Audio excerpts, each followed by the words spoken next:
يا رسول الله الصلاة والسلام عليك يا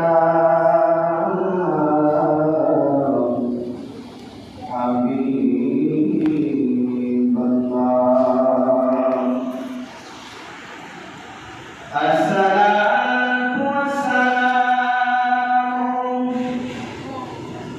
عليك يا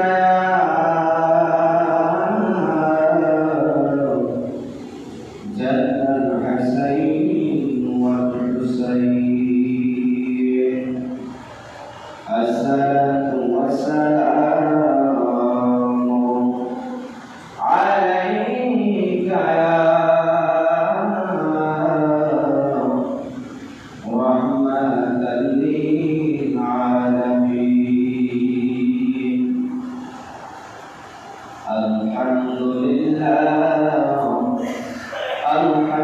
لله رب العالمين خالق السماوات والأرض والصلاة والسلام على من كان نبيا وآدم بين الماء والدين أجمل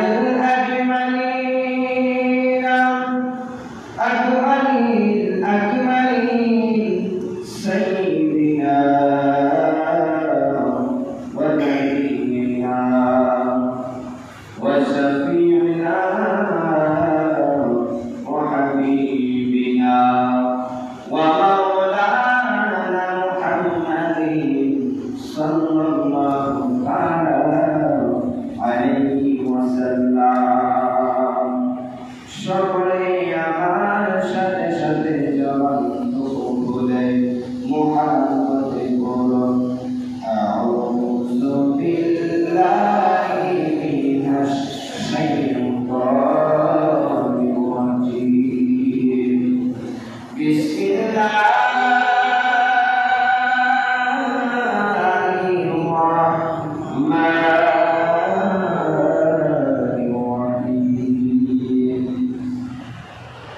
إن الذين يؤذون الله ورسوله لعنهم الله في الدنيا والآخرة وأعد لهم عذابا مهينا صدق الله العظيم قال النبي صلى الله عليه وسلم إن رسول الله صلى الله عليه وسلم قال فدعته مني فمن أغضبها أغضبني وفي رواية يريني ما أرادها ويؤذيني ما حزنها متفق عليه ربنا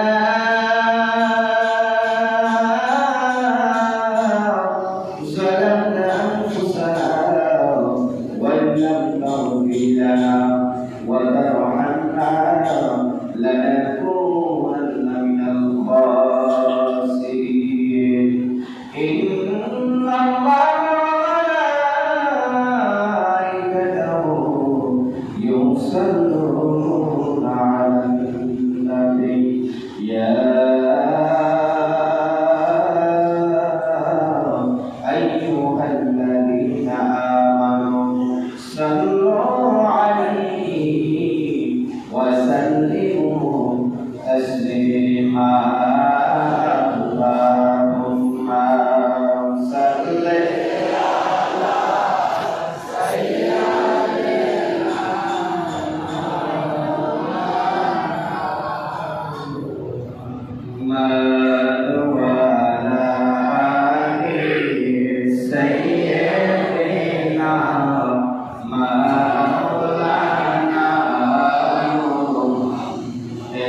দুনিয়া থাকবে পরে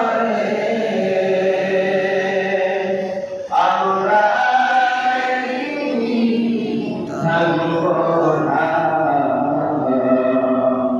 সবাই আমাদের যাবে ভুলে নবীজি উম্মত ভুলবে না আল্লাহুম্মা সাল্লি আলা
মুহাম্মাদ সকলে মহাব্বত করি আলহামদুলিল্লাহ। ইয়া রাসূলুল্লাহ মহাব্বত ইয়া ওয়ালিল্লাহ।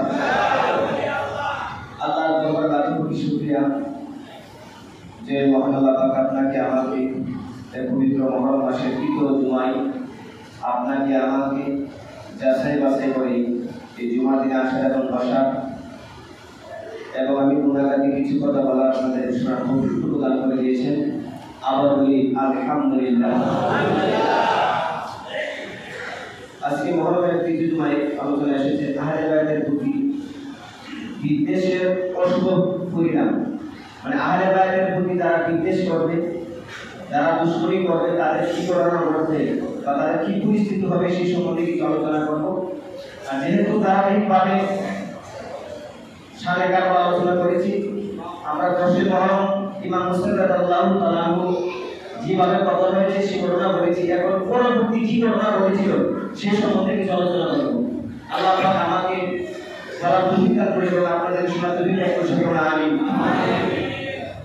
তার পাশাপাশি শুকরিয়া আদায় করতেছি আল্লাহর দরবারে যে মহান আল্লাহ পাক আপনাকে আমাকে শ্রেষ্ঠ নবী উম্মত হিসেবে কবুল করেছেন। আলহামদুলিল্লাহ। আসলে একটা কথা বলেন না, আমি ফেসবুকের মধ্যে আজকে দেখলাম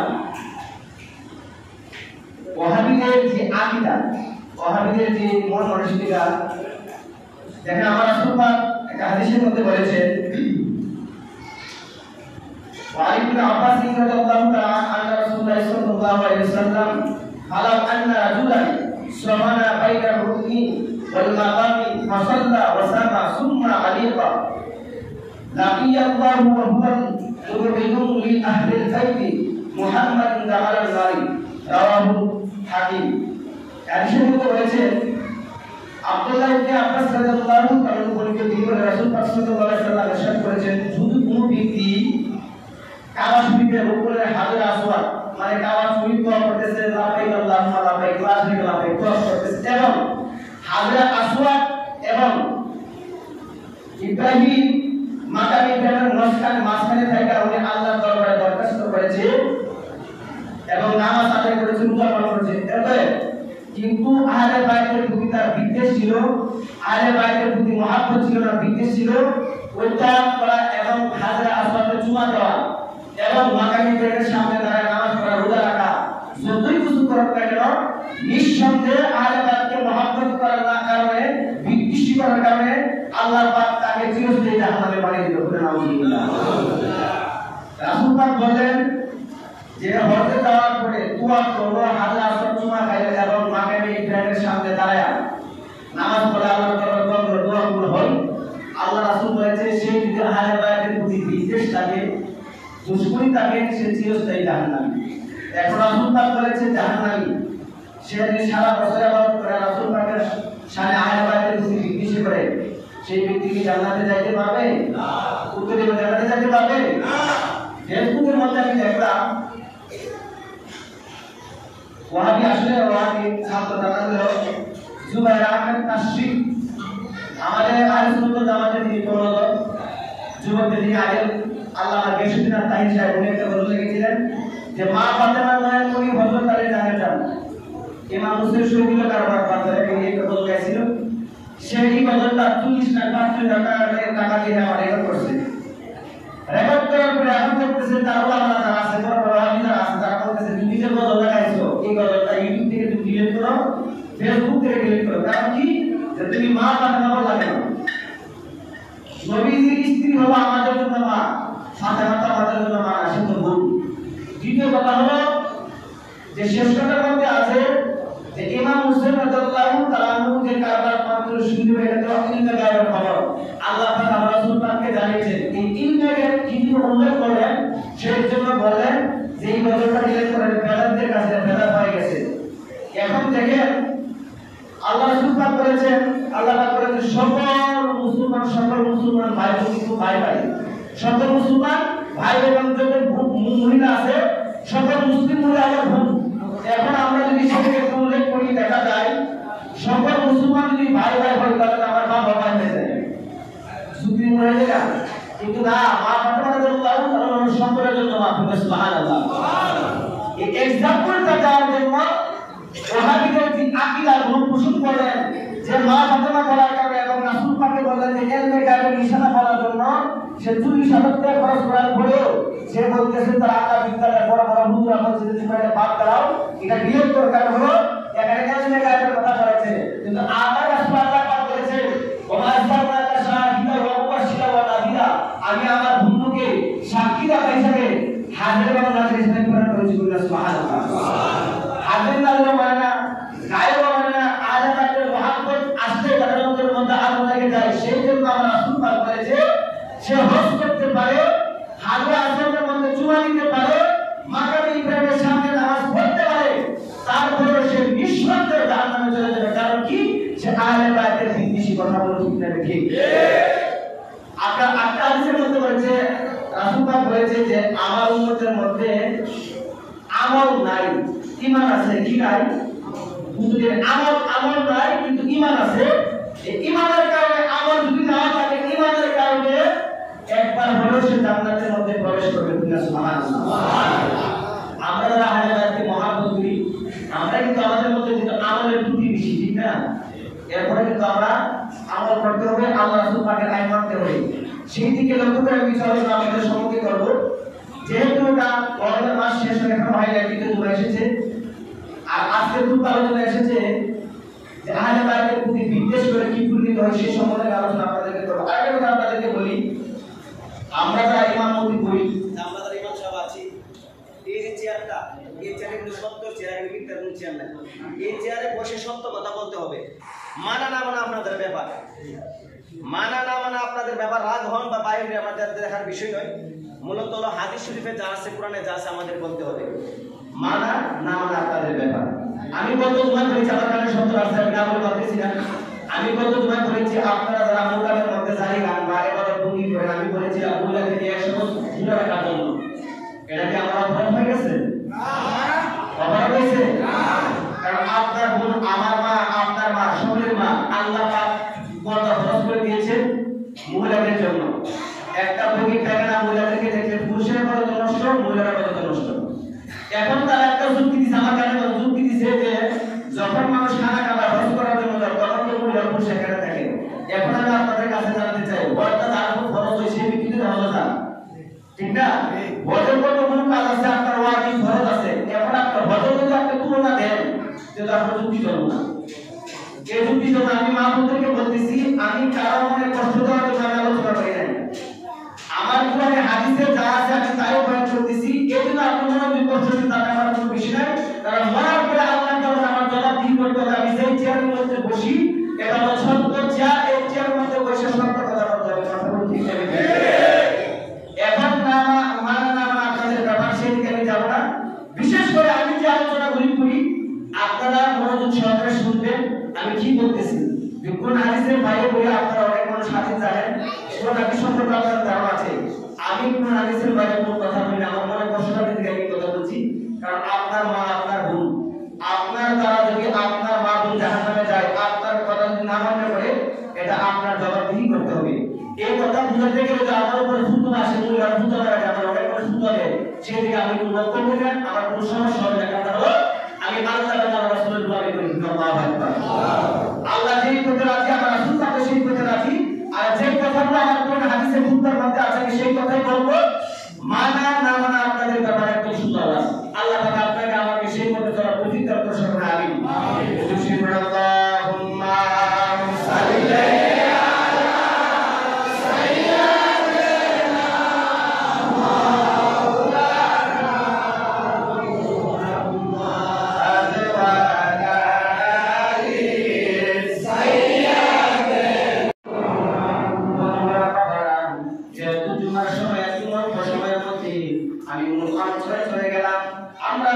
আলোচনা করেছিলাম ইমাম মুসলিম রাদিয়াল্লাহু তাআলা শহীদ হওয়ার পরে ইমাম মুসলিম রাদিয়াল্লাহু তাআলা উঠায় আলোচনা করলাম।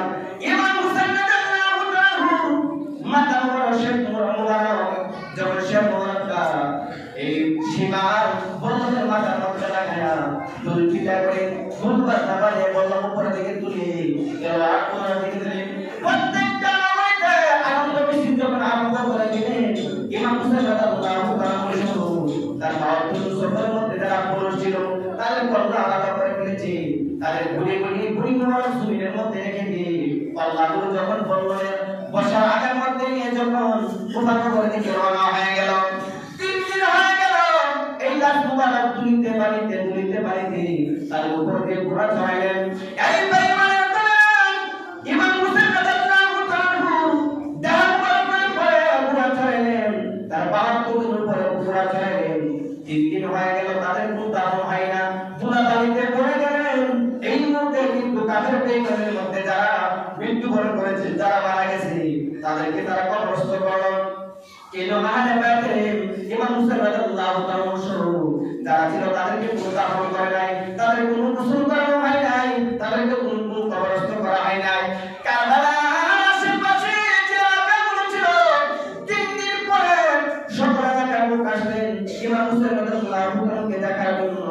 আয়েশা থেকে শুধু বুড়ি মুবারক দেখা যায়, কল্লা মুবারক নাই। এখন তো বুড়ি মুবারক পৌঁছিয়ার মতো কোনো ব্যবস্থা নাই। আমি আছি যে আমার কল্লা আলাদা করে ফেলে আর মানুষের সামনে আমার বুড়ি মানুষ নির্ধারিত করতে পারবে না। সেই মা আমাকে জন্ম দিয়েছে, সেই মা আমার বুড়ি চিন্তা না, সেই বিবির সাথে আমি তোদের সংসার করলাম, সেই বিবি আমার বুড়ি চিন্তা না, যদি কল্লা আমার সাথে কোনো না থাকে। আয়েশা দেখতেছে সকলের বুড়ি মুবারক আছে কিন্তু কল্লা মুবারক নাই। এখন তো বুড়ি তো চেনা যায় না। হঠাৎ করে তাকায় দেখতেছে একজন যুবক 19 থেকে 20 বছরের একজন যুবক বুড়া সাওয়ার হয়ে কারবালার প্রান্তরের মধ্যে আসলেন। আসার পরে এই কারবালাবাসীকে জানাতে হয়, কারবালাবাসীরা তোমরা কেন এখনো দাঁড়িয়ে আছো, তোমরা কি দেখতেছো আমি তোমাদের কাছে জানতে চাই। সকল লোকেরা বলতেছে আপনার পরিচয় কি? আপনার মাথার মধ্যে দেখা যায় পাগড়ি, গায়ের মধ্যে দেখা যায় জুব্বা, আপনি পুরা করতে আরম্ভ করে কারবালার প্রান্তরের মধ্যে আসলেন, আপনার পরিচয় কি? বলতেছে আমার পরিচয় আমি আপনাদেরকে দিব, আগে বলেন আপনারা কি খুঁজতেছেন, কিসের জন্য এখানে আসলেন? সকল লোক বলতেছে হুজুর ইমাম মুসলিম রাদিয়াল্লাহু তাআলা শহীদ করে ফেলেছি, তারা শাহাদাত বরণ করে ফেলেছি, তাদের কন্যা মুবারক এখানে নাই, তাদের বুড়ি মুবারক জুলের মধ্যে পড়ে আছে। আজকে 3 দিন হয়ে গেল, দুধ বাড়িতে সকল কিছু ময়লা হয়ে গেল। এখন তারা ইমাম হুসাইন রাদিয়াল্লাহু তাআলা দেহ মুবারক আমরা চিনি না, আমরা আলিয়ার করে দেহ মুবারক চিনি না, আলিয়ার করে দেহ মুবারক চিনি না, কাসেম রাদিয়াল্লাহু তাআলা দেহ মুবারক আমরা চিনি না। আমরা কিভাবে দাফন করতে পারি? ওই লোকটা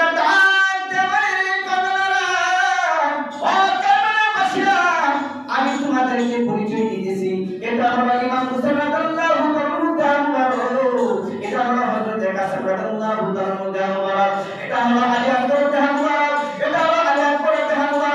আলেমাদের যাই তারপর মাত্র শুনতেছে সকল কাজ যখন জ্ঞানী বলতেছি, সকল মানুষ আশ্চর্য হয়ে গেলেন।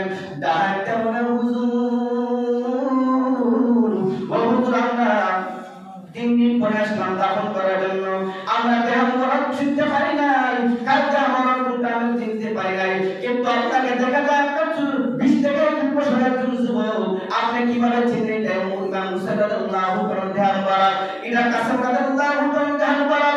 আপনার পরিচয় কি আমি জানতে চাই? ওই লোকটা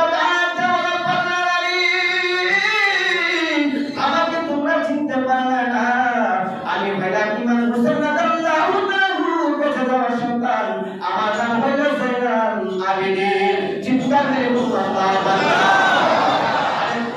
ইয়া রাসূলুল্লাহ। সকল লোক আশ্চর্য হয়ে গেলেন। আজকে 3 দিন হয়ে গেল যে লাশ মুবারক জমিনের মধ্যে পড়ে আছে। আমরা শুনেছি যায়নাল আবেদিন রাদিয়াল্লাহু তাআলা এদিদের জেলখানার মধ্যে বন্দী আছে, আপনার মা বোনেরা বন্দী আছে। ওখান থেকে আপনি কিভাবে আসলেন আমি জানতে পারি না, আমি জানতে চাই, আমরা সকলে জানতে চাই। এখন একটা শিক্ষা আপনাদেরকে জানিয়ে দিতেছি, আমার রাসূল পাকের আমার কতটুকু ক্ষমতা দেখেন। যায়নাল আবেদিন রাদিয়াল্লাহু তাআলা দাঁড়ায় দাঁড়ায় কারবালাবাসীরা, ও কারবালাবাসীরা, আমার জানবীদের কতটুকু পার, আমার জানবীদের বংশ কতটুকু পার, আমাদের কতটুকু ক্ষমতা তোমাদের ধারণা নাই। তোমাদেরকে আমি জানাই দেই, এখানে তোমরা যারা আছো, তোমরা যারা এই দেহ মুবারক দেখতেছো, এখান থেকে তোমরা অর্ধেক মানুষ চলে যাবে এদিকে জেলখানার মধ্যে। তোমরা কে দেখবা ওই জেলখানার মধ্যে আমি যায়নাল আবেদিন সেখানে আছি, কারবালার পাথর মধ্যে আমি যায়নাল আবেদিন উপস্থিত আছি। চিৎকার করে বলুন আল্লাহু আকবার। আরে ইয়া রাসূলুল্লাহ, ওয়াহাবি গোষ্ঠীরা আমার রাসূল পাকের নামে মানতে চায় না, হাজার টাকা মানতে চায় না। যায়নাল আবেদিন রাদিয়াল্লাহু তাআলা ইমাম হুসাইন রাদিয়াল্লাহু সন্তান, সে যদি এদিকের জেলখানার মধ্যে থাকতে পারে, কারবালার পাথরের মধ্যে থাকতে পারে, আমরা যেই নবীর উম্মত হয়েছি, যেই নবীর সন্তান নবীদের নবী, সেই নবীর পাওয়ার কম না বেশি? কম না বেশি? ক্ষমতা দিয়েছেন কে? আল্লাহ। দিয়েছেন কে? আল্লাহ। আল্লাহ ক্ষমতা দিয়েছে। এখন যদি তোমরা না মানো আমাদের কোনো সমস্যা নাই, কিন্তু আমরা ঈমান, আমাদের ঈমানের স্ট্রং আছে, আমরা রাসূল পাকের লাগাতার খবর দেন, আমরা এই কথা বলতে ঠিক না বেশি? ইমাম হুসাইন রাদিয়াল্লাহু তাআলার সন্তান যায়নাল আবেদিন যদি এদের জেলখানা থাকতে পারে, আবার কারবার পান্তে থাকতে পারে, আমার নবী আপনারা আশিক আছে, আমাদের ঘরে আসতে পারে কি পারে না? আরে কি পারে না? আমাদের নবীর ক্ষমতা আছে কি না? এই কথা বলার পরে সকল মানুষকে যখন জানিয়ে দিলেন, যেমন মুবারক জানাজা দেওয়ার জন্য, গোসল করানোর জন্য সকল মানুষ প্রস্তুত হয়ে গেল। এইদিকে বেঈমানের দলে শিমার ইমাম হুসাইন রাদিয়াল্লাহু তাআলা মাথা মোবারকটা বর্ষার মধ্যে লাগায়া যখন ভুল ফিরাইতে আরম্ভ করেন, আনন্দ মিছিল করতে আরম্ভ করেন। এইদিকে অনেক কিতাবের মধ্যে স্বামী কারবার মধ্যে এসেছে খ্রিস্টান, এবং বিভিন্ন বিশ্বাস হিন্দুর মধ্যে এসেছে একজন হিন্দু, বিভিন্ন কিতাবের মধ্যে বিভিন্ন রায়। এই যখন রাস্তায় যাইতেছে হঠাৎ করে একজন খ্রিস্টান পাদ্রী দরজা খুলে দেখতেছি অনেক মানুষ, শত শত মানুষ, অনেকের বল্লামের মাথার মধ্যে আগার মধ্যে মানুষের মাথা দেখা যায়। ওই খ্রিস্টান পাদ্রীটা আশ্চর্য হয়ে গেল, বলতেছে তোমাদের পরিচয় কি, তোমরা কোথায় থেকে আসলা? তোমাদের বল্লামের আগার মধ্যে বর্ষার মাথার মধ্যে মানুষের মাথা দেখা যায়, ব্যাপারটা কি আমরা জানতে চাই। সীমাটা পাদ্রী, ও পাদ্রী আমার, ওই বর্ষার আগার মধ্যে যেই মাথাটা দেখতেছো, ওই মাথাটা হলো রাসূল পাকের আমরা ইমাম হুসাইন রাদিয়াল্লাহু তাআলা মারা চিৎকার করে আল্লাহু আকবার। আমি যে ছোট ছোট বাচ্চাগুলো দেখতেছি সকল হলো তাদের আমার, আমরা কারবালার প্রান্তর থেকে এসেছি, নবীর বংশধরকে আমরা শুরু করে পেয়েছি। খ্রিস্টান পাদ্রী দুইটা চোখের পানি ছাড়া ডাহাত দামানে মাওলারি ওরে মাওলা, আমি তো কি দেখলাম রে মাওলা, আমি তো জাতি কোনো মুসলমান নয়, আমি কলমা পড়ে মুসলমান হই নাই, আমি হইলাম জাতি খ্রিস্টান, কিন্তু তারা তো মুসলমান, তারা তো নবীদের দিন মানে, তাদের মুখের মধ্যে দাড়ি দেখা যায়, মাথার মধ্যে পাগড়ি দেখা যায়, মধ্যে নবীদের সুন্নাত দেখা যায়, কিন্তু সেই সুন্নাত মুবারক আমল করতেছে কোরআনে হাদিস হয়েছে, কিন্তু আজকে ইমাম মুসলিম রাদিয়াল্লাহু তাআলা মাথা মোড়কে ওরা কুফানোর দিকে রওনা হয়ে গেল। এই পাগড়ি সীমার কাছে একটা আশ্চর্য চাইলেন, একজন দোয়া চাইলেন, কি দয়া বলতেছো সীমা, তোমার বর্ণনা লাগার মধ্যে যে শের মুবারক দেখা যায় ইমাম হুসাইনের শের মুবারক, আমি তোমার কাছে আবদার রাখতে চাই, অনেক রাত্র হয়ে গেছে, সেই রাত্রের মধ্যে তোমরা তখন ঘুমানোর তুলে যাইতে পারবে না, আমি তোমাদেরকে ৮০,০০০ টাকা দেই, ৮০,০০০ দিনার তোমাদেরকে দিব, মাত্র একটা রাত্র আমার বাড়ির মধ্যে তোমরা বসবাস করবা, আর আহলে বাইতের যতগুলো মাতা মুবারক আছে, যারা মুরিদ তোমাদের সাথে আছে, তাদেরকে একটু খেদমত করার সুযোগ আমাকে দিবা, যদি তাহলে বিনিময়ে আমি তোমাদেরকে ৮০,০০০ দিনার দিব। চিৎকার মেরে আল্লাহু আকবার। আরে ইয়া রাসূলুল্লাহ, একজন খ্রিস্টান পাদ্রী বলল, সে যাতে মুসলমান নয়, খ্রিস্টান পাদ্রী বলেছে, আমি আহলে বাইতদেরকে কিছু কুরবানি করব, তাদেরকে সেবা যত্ন করব, একটা রাত্র তুমি আমার বাড়ির মধ্যে থেকে দাও, থাকো, এই বিনিময়ে তোমাকে ৮০,০০০ দিনার দিব। আল্লাহু আকবার। যে বর্তমান সমাজের মধ্যে গেজিদের গোষ্ঠী আছে কি? আছে কি? এই যে বড় গেল দেখবেন তাদের কোনো শব্দ নাই, তাদের কোনো শব্দ নাই, মিলাদ শরীফ নাই, কিয়াম নাই, এবং আহলে বাইতের কোনো মহব্বতের কোনো আলোচনা তাদের মধ্যে নাই। এর থেকে বোঝা যায় নিঃসন্দেহ তারা নিজের বংশধর, কথা বলো ঠিক নেই। এই কথা বলার পরে ওই সীমার মধ্যে ঠিক আছে, আমরা ১,০০০ দিনার রুজি করতে আমাদের অনেক বছর লেগে যাবো, সে যখন তার সম্পদ ৮০,০০০ দিনার আমাদেরকে দিবে, ঠিক আছে। ইমাম মুসলিম রাদিয়াল্লাহু তাআলা আমি শর্ত করে বলতেছি, ইমাম মুসলিম রাদিয়াল্লাহু তাআলা ওই মাথা মুবারক যখন ওই খ্রিস্টান পাদ্রীর কাছে দিলেন, দেওয়ার পর উনি ঘরের মধ্যে ঢুকালেন, সকল মাথাগুলো ঘরের মধ্যে ঢুকালেন, আর আহলে বাইতের মহিলা যারা ছিল তাদের মধ্যে ঘরের মধ্যে ঢুকালেন। ওই পাদ্রীর স্ত্রীকে বলতেছে, বিবি, তারা আহলে বাইতের সন্তানগণ, ওই মহিলাদেরকে যদি তুমি খেদমত করতে পারো, আমি খ্রিস্টান হইতে পারি, আমি বিধর্ম হইতে পারি, আল্লাহ পাকই তাদেরকে খেদমত করার কারণে, গোলামি করার কারণে আমার মাওলা পাক আমাদেরকে মাফ করে দিতে পারে। আমি মুসা রাদিয়াল্লাহু তাআলা মাথা মুবারক আমার কামরার মধ্যে নিয়ে যাই। এই কথা বলার পরে ইমাম মুসা রাদিয়াল্লাহু তাআলা শের মুবারক যখন তার কামরার মধ্যে নিলেন, তাকায় দেখতেছে মুখের মধ্যে হাজার হাজার রক্তের ছিটা মুবারক দেখা যায়, অনেক রক্ত দেখা যায়, কিন্তু চেহারার মধ্যে নূরানি তালিত হয়ে গেলেন। চিৎকার দিয়ে বলল, ইয়া রাসূলুল্লাহ। সেই মুবারক ঘরের মধ্যে একটা পাত্রের মধ্যে রাখলেন, রাখার পরে দুইটা চোখের পানি ছাইরা ডাহাত দেওয়ার মাওলারি ওরে মাওলা, আমি রাসূল পাকের সাহাবাদের মুখে শুনেছি যে চেহারার মধ্যে নবীজি এত চুমা খাইলেন, আজকে চেহারাটা বিস্তৃত হয়ে গেলেন, রক্তে রঞ্জিত হয়ে গেলেন, হাজার হাজার রক্তের ফুটা দেখা যায়, রক্ত মুবারকের ফুটা দেখা যায়।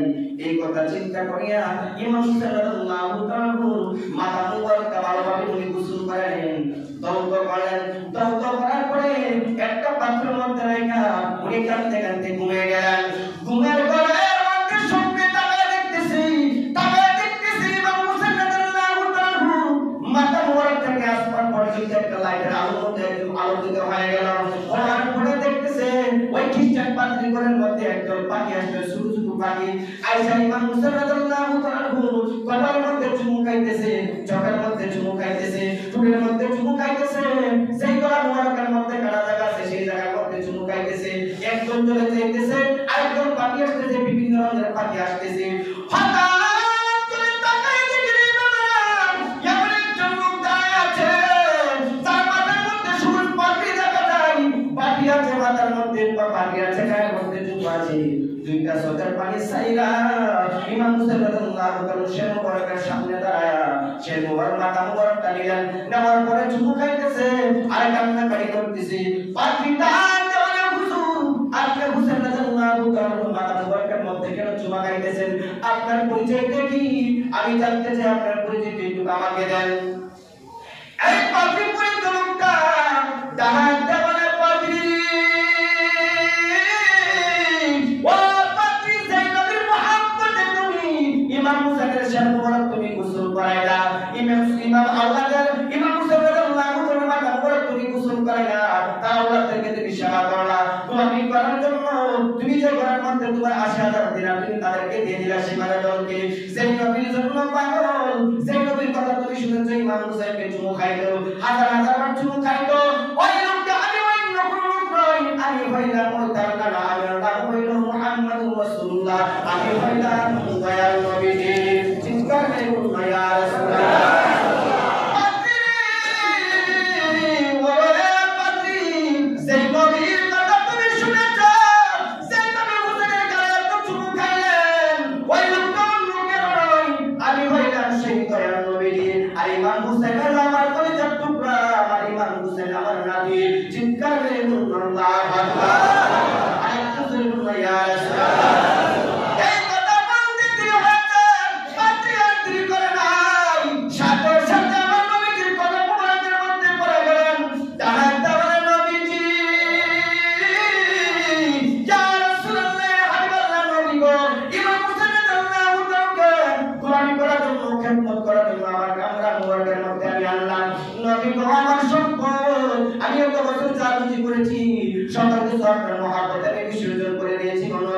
কিন্তু যখন আপনি আমার ঘরে আসবেন নবী, আমার কোনো চিন্তা নাই, আমি আপনার কাছে আপনার একটা আবদার রাখতে চাই, আমাকে হুসাইনের গোলাম হিসাবে আপনি কবুল করে নেন। আরেকটু জন্য ইয়া রাসূলুল্লাহ। আমার নবী ডাক্তার পাদ্রী, ওরে পাদ্রী হুসাইনের গোলাম কেন? আমি রাসূল পাক তোমাকে আমার গোলাম হিসাবে আমি তোমাকে কবুল করে নিলাম। দেখলে পাঁচু রাই নবীরে দিদার মনে চাই, দেখবার মনে চাই নবীরে মনে চাই। ওরে মক্কায় জন্ম সোনার ছেলে, মক্কায় জন্ম সোনার ছেলে, মদিনা হয়ে চলে যায়।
এই পাত্রীটা আমার রাসূল পাকের হাত মুবারকের মধ্যে ধরে আমার রাসূল পাক বলেন তুমি পড়ে নাও লা ইলাহা ইল্লাল্লাহ মুহাম্মাদুর রাসূলুল্লাহ সাল্লাল্লাহু আলাইহি ওয়াসাল্লাম।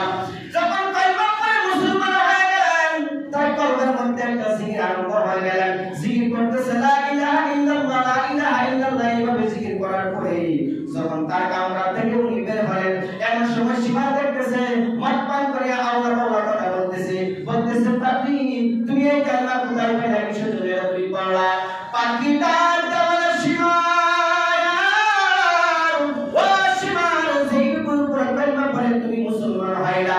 আমি তো মুসলমান না, আমি ছিলাম খ্রিস্টান, কিন্তু আজকে রাতে আমি এই জন্য তোমার সামনে জিকির করতেছি সীমা তুমি ওই নবীকে চিনতে পারো না, টাকার জন্য ইমাম হোসেনকে তুমি কতল করলা, আলে বাইতের মহব্বত তুমি দুশমনি করলা, তাদের সাথে তুমি দুশমনি করতে পারো। তুমি শুনে রাখো আমি জন্মগত মুসলমান নই, আমি জন্মগত হইলাম খ্রিস্টান, কিন্তু আলে বাইত ইমাম হোসেন রাদিয়াল্লাহু তাআলাকে মহব্বত করার কারণে কিছুক্ষণ আগে আমার জান্নাতি আমাকে আয়েশা কারিমা পড়ে মুসলমান বানিয়ে দিয়েছে।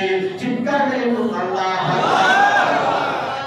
এখন সীমার বাড়তেছে এখানে তো আর থাকা যাবে না। আমরা যারা আহলে সুন্নাত ওয়াল জামাতের যারা মতদর্শের মধ্যে আমরা যারা বসবাস করি, যখন আমরা মিলাদ করি, আমরা যখন কিয়াম করি, অনেকের মানুষের মধ্যে শরীরের মধ্যে আগুন লাগে যায়। এটা কোনো ঠিক নয়। একটাই সমস্যা, নামাজের কোনো সমস্যা নাই, রোজার কোনো সমস্যা নাই, যাকাতের কোনো সমস্যা নাই, দাড়ির কোনো সমস্যা নাই। দেখবেন আমাদের চাইতে আরো বড় দাড়ি, ঠিক আমাদের চাইতে আরো বড় দাড়ি, কোনো সমস্যা নাই। মাসদার দিকে সমস্যা নাই, সমস্যা শুধু একটা লা ইলাহা ইল্লাল্লাহ মুহাম্মাদুর রাসূলুল্লাহ সাল্লাল্লাহু আলাইহি ওয়াসাল্লাম। একটাই সমস্যা আমার রাসূল পাককে নিয়ে। একটা কথা আপনাদেরকে আমি জানিয়ে দেই, একটা শিক্ষা আপনারা নেবেন। আলে বাইতকে যখন আপনি মহব্বত করবেন, রাসূল পাককে যখন মহব্বত করবেন, যত কিছু আপনি ইবাদত করবেন সব কিছু আল্লাহর দরবারে দরখাস্ত কবুল হয়ে যাবে। আর রাসূল পাক আলে বাইতের প্রতি যদি আপনার বিদ্বেষটাকে কেমন রাগ করবেন, তো এটা আমার কোনো কথা নয়, আমার রাসূল পাকের জবানের কথা। হজ করবে, যাকাত দিবে, সকল কিছু করবে, যখন তারা আলে বাইতের প্রতি মহব্বত করবে না, বিদ্বেষী করবে, সকল কিছু চিরস্থায়ী জাহান্নামী হয়ে যাবে। চিৎকার মেরে বলুন আল্লাহু আকবার।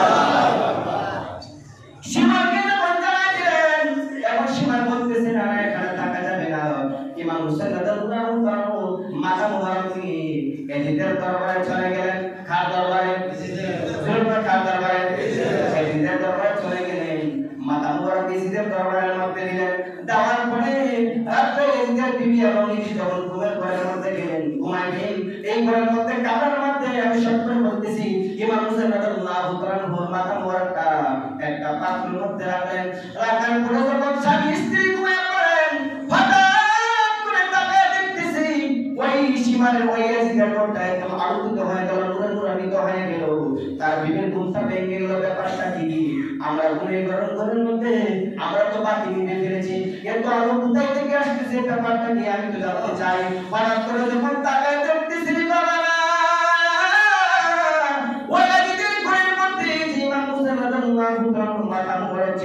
এখান থেকে নূরের আলোকিত হয়ে ওই ভিতরে ঘরটা নূরান্বিত হয়ে গেল। চিৎকার মেরে বলুন আল্লাহু আকবার। একটু আলো হয়ে গেল। এই যে বিবাদের ব্যাপারটা কি? আমরা তো বাতি নিয়ে ঘুমাইলাম, এত আলো। ইমাম হোসেনের চেহারা মোবারক থেকে বলতেছে স্বামী আপনি একটু ঘুম থেকে ওঠেন। বলতেছে কেন? যে আপনার ইমাম হোসেনের কল্লা মোবারক আপনি আপনার বাড়ি ঘরের মধ্যে উঠেন, রাসূল পাকের আওলাদের সাথে দুশমনি করলেন, আপনি চিরস্থায়ী জাহান্নামে। আপনি তাকায় দেখেন ইমাম হোসেন রাদিয়াল্লাহু তাআলা চেহারা মোবারক থেকে নূর ঝলক করতেছে। আজকে তার লাশ মোবারকটা 7 দিন হয়ে গেল, কারবার পাথর আসছে উনি 4 দিন, এবং কল্লা আলাদা করার পরে 3 দিন 7 দিন যে ব্যক্তি ইন্তিকাল করার পরে মানুষ পানি ছাড়া সে শাহাদাত বরণ করেছে, পানি পান করতে পারে না, তারপরেও দেখেন তার চেহারা মোবারকের মধ্যে নূরান্বিত আলোকিত হয়ে গেছে। আল্লাহু আকবার। আপনি রাসূল পাকের আওলাদের সাথে আপনি বেয়াদবি করেছেন, আগে আপনার কাছে থাকবো না। এই বলে কিতাবের মধ্যে এসেছে এই এজিদের বিবি তার ঘর থেকে বের হয়ে গেলেন। এই বলতেছে আমার দলের উপরে তোমরা এখানে আসো, এই হুসেনের কল্লাটা তোমাদের যে কোনো একটা কাফেলার মধ্যে একটা তাবুর মধ্যে তোমরা রাখো, আমার ঘর থেকে তোমরা সরে ফেলো। আল্লাহু আকবার। কারণ হলো যখন এই কথা বললেন, এই 72 মধ্যে যুবক 72 ছিল, 72 যুবকের মধ্যে সর্বপ্রথম ইমাম হুসাইন রাদিয়াল্লাহু তাআলা যখন একটা তাবুর মধ্যে রাখলেন, এর মধ্যে একজন যুবক ছিল, সে ছিল রাসূল পাকের একজন সাহাবী ছেলে, তার নাম আমার এখন খেয়াল নাই। সে যখন একটা পাত্রের মধ্যে আল্লাহু আকবার রাখার পরে এমন সময় তাকায় দেখতেছে জমিনের মধ্যে পা, আসমানের মধ্যে মাথা, একজন ফেরেশতা বলতেছে, ইয়া রাসূলুল্লাহ ইয়া হাবিবাল্লাহ, আপনি হুকুম দেন, আপনি হাবিবা ইমাম হুসাইন রাদিয়াল্লাহু তাআলার সাথে যারা দুশমনি করেছে, আপনি হুকুম দেন, এই মুহূর্তে আমি তাদেরকে কতল করে দেব। আল্লাহু আকবার, আল্লাহু আকবার।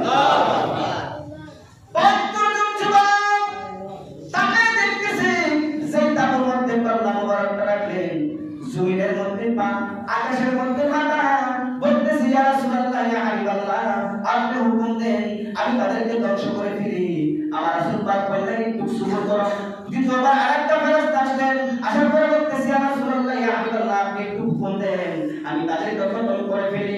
আমার রাসূল পাক বললেন, একটু সবর করো। তারপরে আরেকজন ফেরেশতা বলতেছি ইয়া রাসূলুল্লাহ ইয়া হাবিবাল্লাহ, আপনার আওলাদের সাথে দুশমনি করেছে, এই 72 যুবককে আপনি হুকুম দেন, এই মুহূর্তে আমি কতল করে ফেলবো, ধ্বংস করে ফেলবো। আমার রাসূল পাক বলেন, ও ফেরেশতা, তুমি করে না, কিন্তু তোমরা সকলকে ধ্বংস করে ফেলো। এই মুহূর্তে একজন যুবক আমার রাসূল পাকের কদম মোবারকের মধ্যে বলতেছে, ইয়া রাসূলুল্লাহ ইয়া হাবিবাল্লাহ, আপনি আমাকে একটু সাহায্য করেন, আমাকে মারবেন না, আমাকে একটু দয়া করেন, আমাকে একটু দয়া করেন। আমার নবী বলে, ওই ফেরেশতা, ওই যুবকটা পৃথিবীর সকলকে তুমি ধ্বংস করে ফেলো। কিতাবের মধ্যে এসেছে, ওই 72 জনের মধ্যে 71 জনকে উনি কতল করে ফেলেন, ফেরেশতা ধ্বংস করে ফেললেন। একটা যুবক আল্লাহ পাক বাঁচিয়ে রাখলেন। আমার রাসূল পাক বললেন, তুমি আমার কাছে আর কি চেয়েছো, আমাকে আমার কাছে তুমি সাহায্য চেয়েছো, সেজন্য তোমার প্রতি আমার দয়া হয়ে গেল, কিন্তু তোমাকে আমি অভিশাপ দিয়ে গেলাম, কিয়ামতের পর্যন্ত তুমি আল্লাহর দরবারে দরখাস্ত করতে পারবা, তুমি হজ করবা, তুমি যাকাত দিবা, যা কিছু দিবা, আল্লাহর দরবারে তোমার দোয়া কোনদিন কবুল হবে না। চিৎকার করে বলুন আল্লাহু আকবার। এখানে একটা শিক্ষা হলো, আমার রাসূল পাক ইচ্ছা করলে সকলকে কিন্তু ধ্বংস করতে পারতো না। একজনকে বাঁচাতে গেল, এটা একটা ভুল, এটা একটা ভুল। তাদের কেমন রাত পর্যন্ত মানুষ জানতে পারে যে তার মাধ্যমে সে কি করেছে, সকল কিছু তার মাধ্যমে একটা প্রমাণ হতে পারে। সেই জন্য আমার রাসূল পাক বলেন, এই যুবককে তুমি বাঁচায় রাখো। কিতাবের মধ্যে এসেছে, আমার রাসূল পাক তাকে একটা আশা বলেন, আশা বুঝেননি, আমরা সবসময় ঠেলা পারি না, আশা বলেন। তখন আমার রাসূল পাকের কদমে পড়ে গেল, ইয়া রাসূলুল্লাহ ইয়া হাবিবাল্লাহ, আপনি আমাকে সাহায্য করুন, আমাকে মাফ করে দেন। আমার রাসূল পাক বলেন, হে যুবক, তোমাকে বাঁচাইছি এই জন্য কিয়ামতের আগ পর্যন্ত তোমার কাছ থেকে বড় শিক্ষা পাইবে যে আগে বাইরের সাথে দুশমনি করে তাদের কি পরিণত হয়। কিন্তু আমি রাসূল পাক তোমাকে দিকটা দেখলাম, কিয়ামতের আগ পর্যন্ত যত কিছু যদি তোমরা কেন আল্লাহর দরবারে তোমার দোয়া কবুল হবে না। সেই লোকটা জীবনে ছিল, এই লোকটা আল্লাহর দরবারে যা কিছু দরখাস্ত করেছে, আল্লাহর দরবারে তার দোয়া কবুল হয় নাই। এখন যারা আমরা যারা নামাজ পড়তেছি, আমরা যারা হজ করতেছি, যারা যা কিছু করতেছি, আহলে বায়াতের মহব্বত যদি আপনার অন্তরের মধ্যে না থাকে, বিদ্বেষ থাকে, আল্লাহর দরবারে দোয়া কবুল হবে না। আমরা যারা আহলে সুন্নাত ওয়াল জামাতের মধ্যে আমাদের একটা দোষ তারা আমরা আমল করি, আর আমল তো বলে করতে পারবো, ঠিক না? এরা যত বড় আলেম হোক না কেন, আমাদের এলাকার কোনো ব্যাপারে করতে পারবে না, ঠিক নেই? কারণ কি অন্তরের মধ্যে কি আছে? আহলে বায়াতের মহব্বত আছে। কিন্তু কিয়ামত পর্যন্ত নামাজ পড়ার পরেও আহলে বায়াতের মহব্বত না থাকে, রাসূল পাকের মহব্বত থাকে, আর গুরুত্ব করে এই অবস্থা যে রাসূল পাকের নাম আছে আযানের মধ্যে, রাসূল পাকের সালাম দিতে হয় নামাজের মধ্যে, এরকম ইমাম কোনো জায়গা আল্লাহ পাক রাখে নাই, সেই জায়গার মধ্যে আল্লাহ পাক আছে, সেই জায়গার মধ্যে রাসূল পাকের রেখে দিয়েছে। আল্লাহু আকবার। আরে ইয়া রাসূলুল্লাহ, আমরা আহলে বায়াতের মহব্বত করতে চাই কি চাই না? নামাজ পড়ে না চাই না? নামাজ পড়তে হবে। নামাজ আমরা আপনি করেন, আমরা যারা বাংলায় আমরা আমি ঘুরে আমাদের একটা পরীক্ষা নেই, 3 মাস পর একটা পরীক্ষা নেই না স্কুলের মধ্যে, 100 নম্বর পরীক্ষা নেই। এখনের মধ্যে যদি আপনি 10টা প্রশ্ন দেন, তাহলে 10 দশে 100, আপনি 100 নম্বর পাবেন। এখন যদি আপনি 3টা প্রশ্ন উত্তর দেন, কত পাবেন? 30। কিন্তু একটা সিগারেট প্রতিদিন ক্লাস করে দেন, এরা 3 দিয়ে পাস করে দিন। আমরা যারা আছে, আমাদের কিন্তু মহব্বত কিন্তু কমতি নাই, কমতি আছে না? রাসূল পাকের প্রতি মহব্বত কমতি আছে না? আহলে বায়াতের প্রতি মহব্বত কমতি আছে না? একদম ইঞ্চি পরিমাণ কোনো কমতি নাই। কিন্তু আমাদের মধ্যে কিছু আমলের ত্রুটি আছে, আমাদের আমলের দরকার আছে কি নাই? আছে কি? আমল লাগার আল্লাহ পাকে কিন্তু আমল করে। আল্লাহ পাক বলেছেন, তোমরা আমার ইবাদত শেষ করার পরে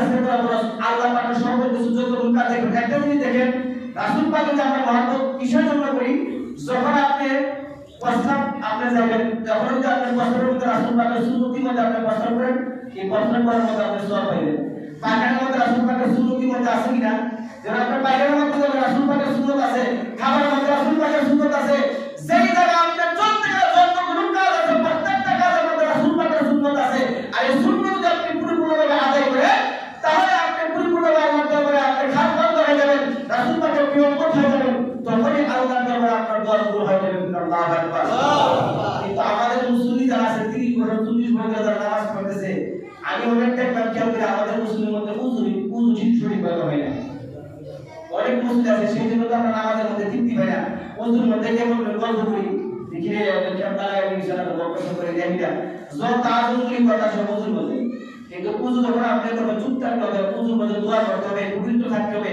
সঠিকভাবে উযু করতে হবে আমরা যখন উযু করি আমরা গড়গড় করতে হবে রাসূল পাক উযু করে গড়গড় করতেন গড়গড় পানিতে করবেন আমরা কিন্তু করি না উযু করি না উযু করতে হলে গড়গড় করতে হবে সঠিকভাবে উযু করতে হবে কিন্তু আমরা উযুর মধ্যে গিয়ে বিসমিল্লাহ দেন খাদ্য কি সন্ধানই করছে খালে তো লাগি টালাইছে খালজের কোন দিন বিয়ে হইব কি করছে না করছে এসব কথা উযু যে মর্তবা আছে রসে যায় আপনি আমি আজকে কথা বললাম আপনি আসুন আমাদের সময় আপনি তিন লোক একদম কথা বলেন না নিস্তব্ধ কথা না বলে শুধু উযু করেন আপনি নামাজ পড়ে দেখেন আপনি নামাজের মধ্যে শান্তি পাবেন এটা আপনি আমরা দিলাম আমি আপনাদের কাছে আপনারা রাখলাম আজকে আসুন আমাদের পরে যারা নামাজ পড়বেন মুসলিমরা সঠিকভাবে কথা না বলে সঠিকভাবে উযু কইরা আপনি সুন্নত করবেন দেখবেন এই সুন্নতের মধ্যে আপনার একটা শান্তি আসবে এটা আমি আপনাদের প্রমাণ দুনিয়া হওয়ার প্রমাণ করার জন্য দুনিয়া পাওয়ার জন্য এই কাজটা করবে একদম কথা না বলে উযু না করে উযু করে আপনি নামাজ পড়তে দেখবেন আমাদের মধ্যে শান্তি পাবেন আমরা সেই মধ্যে চলতে চাই কি চাই না চলতে চাই কি চাই না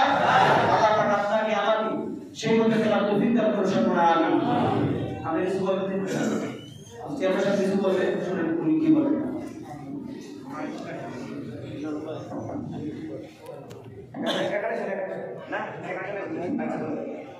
সম্মানিত মুসল্লি আইকারাম আসসালামু আলাইকুম। আমরা বাইকনাতে সানা মিয়া তার ওয়াইফের অবস্থা খুব শোচনীয়, সে বাগুলপুর হসপিটালে ভর্তি। আপনারা সবাই একটা আল্লাহ দোয়া করেন।